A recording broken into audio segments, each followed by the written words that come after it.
folks, I'm Tom Vasel, and welcome to Crowdsurfing. This is a bi-weekly show where we talk about Kickstarter and all the different games. We're coming to the end of the year here, and so for whatever reason or not, there's just not a lot of Kickstarter projects right now. Maybe it's because games are out in stores and people themselves are busy with the holiday season, so we have like the shortest news segment ever. But I'm going to spend a little bit of time in this episode also talking about some of the best Kickstarter games to come out this year. But first, let's get to the news.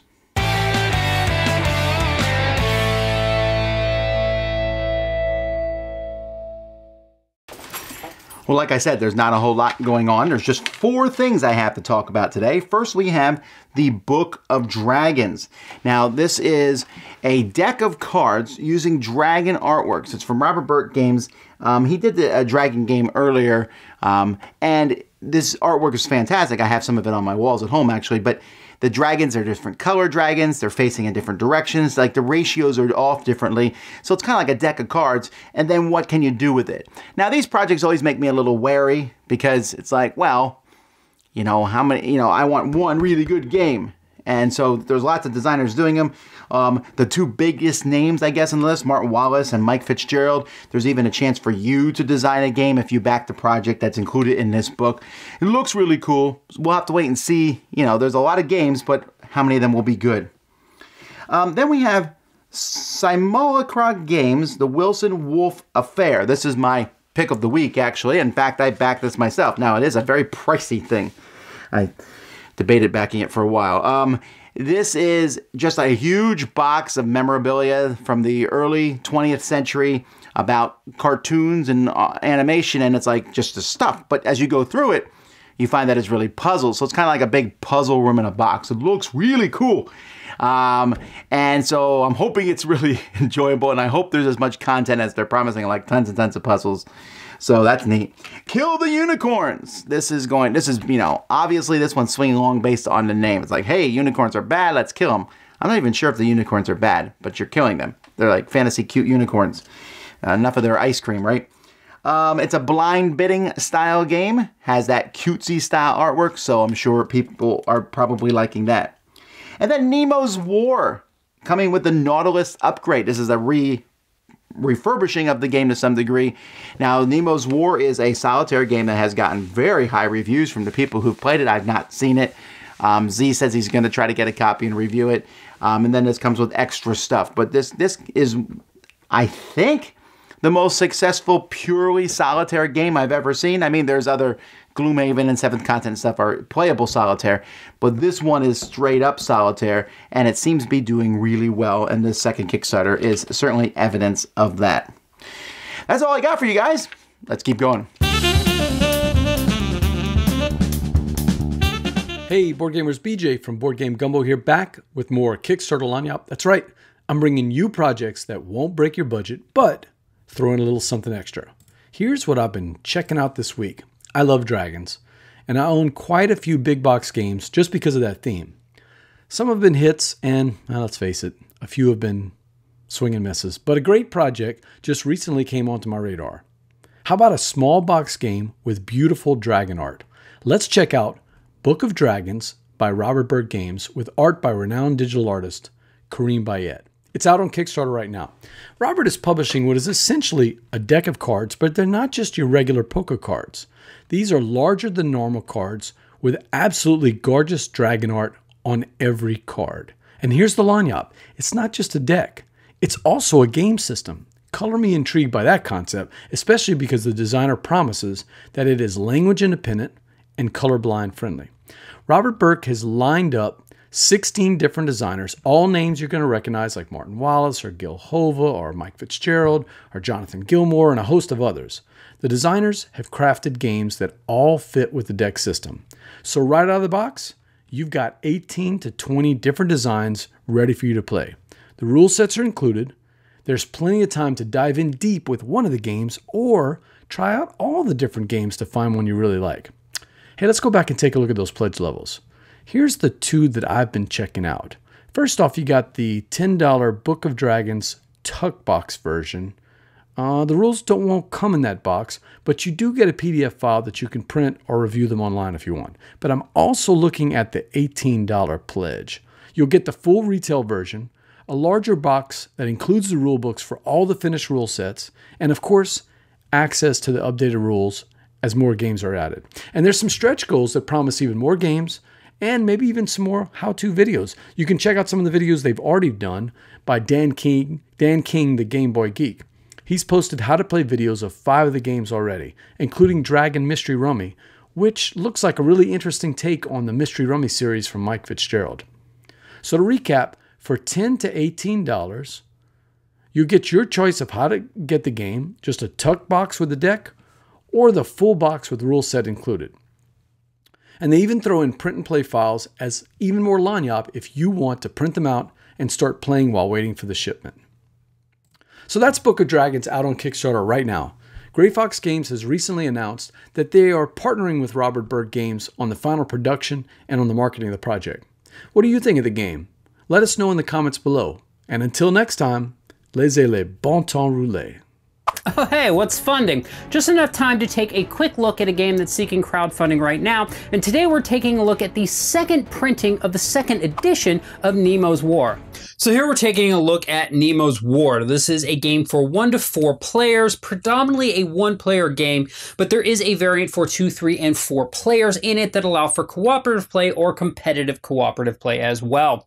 In the game, players are going to be taking on the role of the Nautilus, and they're going to be managing Nemo and the crew and the hull.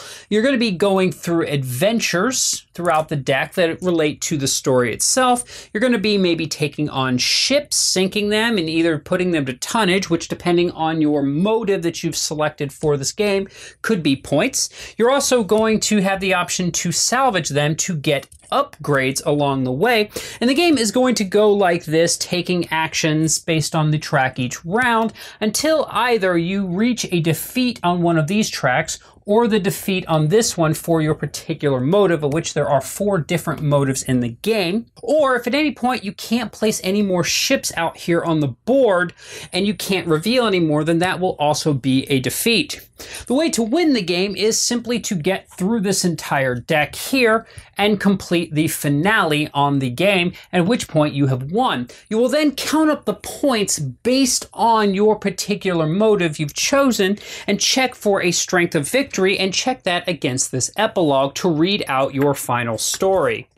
So let's a look at the second edition of Nemos War. Now this Kickstarter is for the second printing of that second edition, but also does include a card upgrade pack for the Nautilus upgrades in the game. If you already own the second edition of the game, you can back it for just that pack, which I myself intend to do.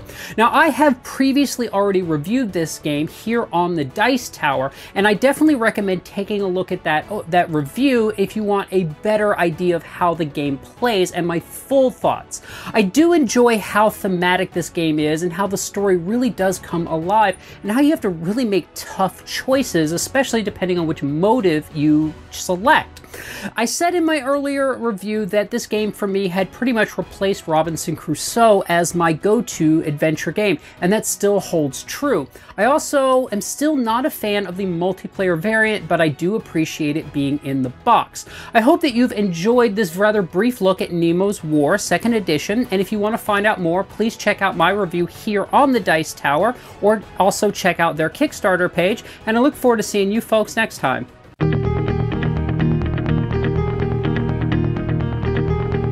Okay, so let's talk. Let me move over here so we can show these pictures of these games.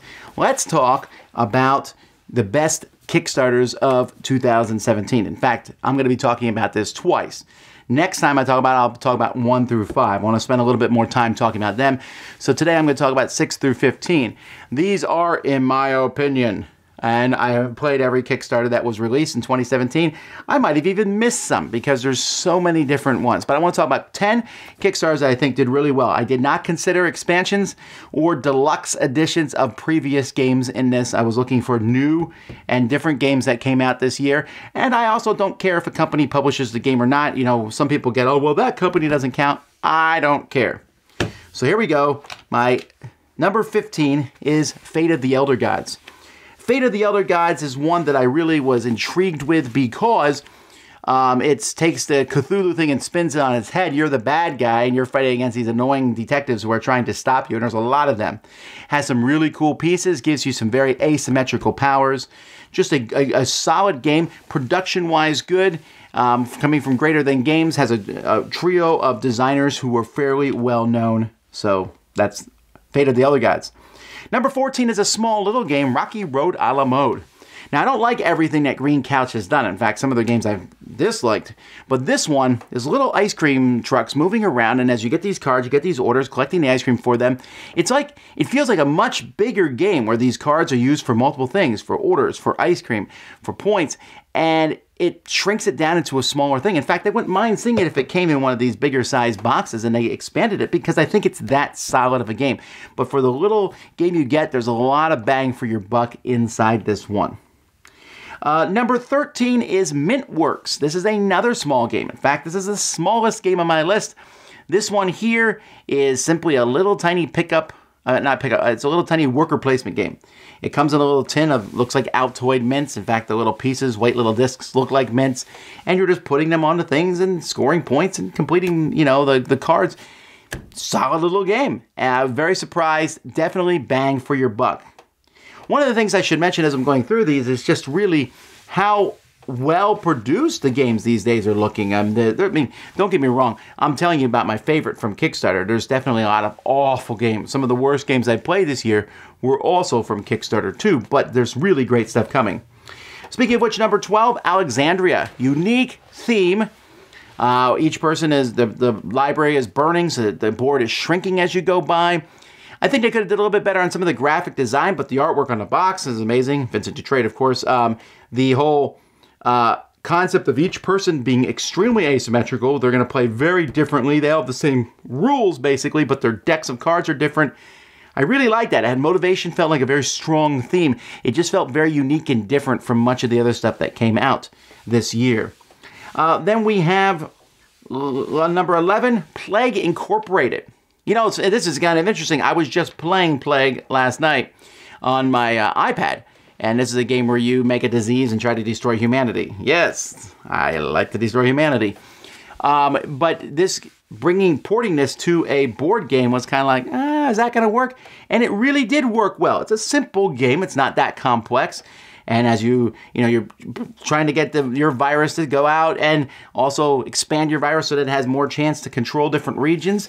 I thought it was a pretty solid game, and I think the gaming crowd really hasn't given it much of a chance, but it is quite good. Number 10 is also from Greater Than Games. That's Spirit Island. You can't argue with just how fantastic the theming of this game is, as you are spirits on an island that's helping the natives fight off against this colonial invasion. And each of you is extremely different. Again, the game is more complex. It's one of the most complex cooperative games. I'd put on the same level as, let's say, Robinson Crusoe, and also the same difficulty as Robinson Crusoe, but and also the same level of cool theme and goodness. I think it's a really excellent game, Spirit Island. Number 9 is Outlive. Now, Outlive is a game set in this dystopian future, which is not something I'm a huge fan of, but it works in this game. This apocalyptic, everyone has a bunker, and you're sending out parties to go and bring things back. What I like is the interaction in this game. I can go and kick you out of an area and maybe steal something from you. But if I do that, I'm not getting maybe as good of an action as I might have gotten if I've gone somewhere else. So it's kind of this nice balance. There's interaction, but it's not that mean, and it works really well. Also, it just looks beautiful. Great production. Number 8 is Clans of Caledonia. This game came out of, well, I shouldn't say out of nowhere. I knew the designer and publisher. I played one of his previous games and really enjoyed it. So when I got this, I was like, well, this looks like every other Euro. And it does kind of look like every other Euro, and has these, you're placing things out and getting goods and trading those goods in for missions and getting points. But this game gives each person a very, very strong power that makes the game, again, asymmetrical. I feel like I'm saying that word a lot. And your power feels like it's overbalanced, not overbalanced, but it gives you a really strong, cool abilities. And I really liked it. I liked it in Marco Polo, and I really like it here. I think this is a game that has a lot of legs. Number 7 is Chimera Station, or Chimera Station. I never remember how to say that word. I love this game, worker placement style, but you can change the workers. You can add pieces onto these workers so as you're placing them out on the station.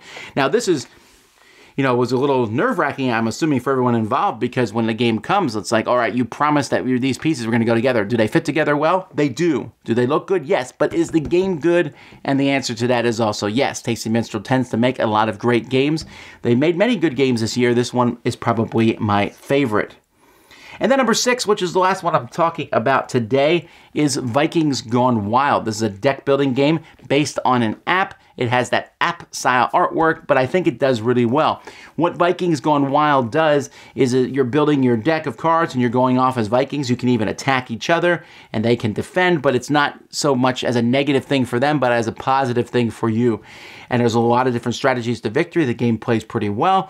There's already 2 expansions out with more coming on the way. It has a good feel to it. It's in my collection. Actually, well, so is several of these other games. So it's just been a really great year. There's 5 games that I'm going to talk about yet, and next week when I talk about those 5 games, I'll also be talking about games that I have not played yet that might be amazing and I just haven't got to them. And you're probably like thinking, where's this so and such a game? Well, I'll talk about those next time, or in 2 weeks from now.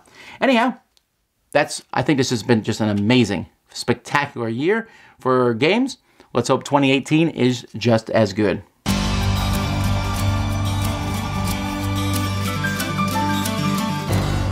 Hi, this is Jamie with Stonemaier Games, and today I'm going to talk about my method for connecting with and creating genuine relationships with content creators like bloggers, podcasters, and YouTubers.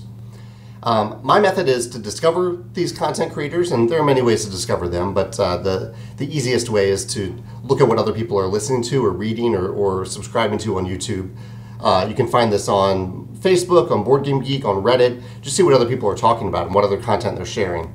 Find the content creators that you genuinely enjoy, and then on occasion I try to comment on their, whether it's their blog or their guild on Board Game Geek or their YouTube channel. And when I comment, I use my real name. I try to engage them on their platform. So I'm not there to like promote something that I'm making. Rather, I'm there to either answer the question that they're asking to their audience, or I'm there to share my opinion on opinions that they've shared, or I'm trying to ask them a question so they can go deeper into their content. As I know, as a fellow blogger, I know that I love comments. It feels good when you get a comment because you know then that people are genuinely engaging in that content. And then at some point during this relationship that has started to form, this is like an online relationship, right? I contact that creator and just let them know that I like what they're creating, that I'm grateful that they are creating it, and what I usually say what I like about it, and maybe I highlight one of my favorite entries that they've done, one of their favorite videos. I just let them know that I'm out here, that I exist, and that I am loving their content. And sometimes, at some point in the future, I might reach out to that creator and say, I would love it, I love your reviews, I would love if you reviewed this game, because I know that it is similar to these other games that you love, or I know that you like to review cooperative games. So I've got a cooperative game that I'm working on, and I'd love for you to review it if you have time. Or maybe I request an interview. I say, I listened to this interview you did with this person. I love what you talked about. I love the questions you asked. If you ever want to do that, I'd love to do the same. And usually the way I approach this is a mutually beneficial way. I'm trying to show them that I have some interesting content that might be helpful for their audience, might be interesting for their audience, and it's mutually beneficial for me too, because my content gets exposed to their audience. So it goes both ways. This is my method. There are many different methods for engaging with bloggers and podcasters and YouTubers, but I basically just try to keep it as genuine as possible. I follow and I engage with content that I genuinely like. And sometimes there's a mutually beneficial thing that happens at some point in that relationship. I look forward to hearing your comments about this topic, because I think everyone has different strategies for this, or you could just mention your favorite blogger, podcaster, or YouTuber that other people should mention in the comments. Thanks. All right, that's it for another Crowdsurfing, folks. I appreciate you watching us and checking us out. Thanks to our sponsors, Indie Boards and Cards. Thanks to the guys who put stuff on this channel. They do a great job, and I hope that you check them out. Check out their blogs. Check out the other stuff they do. Thanks so much for watching this show this year. I started this show halfway through the year thinking, well, we'll give this one a whirl. Actually, someone gave me the idea and pushed for it, and I'm pretty happy with how it's gone. If you ever like to see changes or ideas, or you're wanting to do a segment on this show, certainly contact me. We always like to grow and expand things. Until next time, though, I'm Tom Vasel, and you've been watching Crowdsurfing.